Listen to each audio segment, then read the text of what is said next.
Welcome and thank you for joining me. I'm Jerry Oginski, a New York medical malpractice and personal injury trial lawyer practicing law here in the state of New York.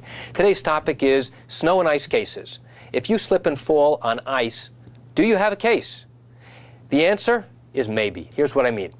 Let's say you're walking down the sidewalk on a city street and you slip and fall on what you later learned to be a patch of ice in front of a store. Who's responsible, if anyone? Well, in many instances, the store is responsible for clearing the path directly in front of them. However, the city and the municipality may also be responsible. But there's an exception. If there's a special use for that particular area, the storefront may be the only one who's responsible for keeping that path clear.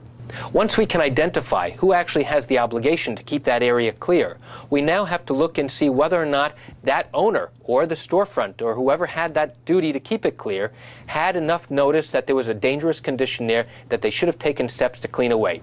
What happens in this instance? Let's say after a few days it starts to get warmer, the snow that was there for a few days now starts to melt, overnight it freezes up again, and the next morning, before anyone has an opportunity to go back out, put salt or ice melt down on the ground, somebody walks by, slips and falls, and injures himself. So how then can an attorney such as myself establish liability in a slip and fall case on snow or ice? Well, a number of things have to happen. I have to obtain the weather report to know exactly what the temperatures were at the time you fell and for many hours beforehand.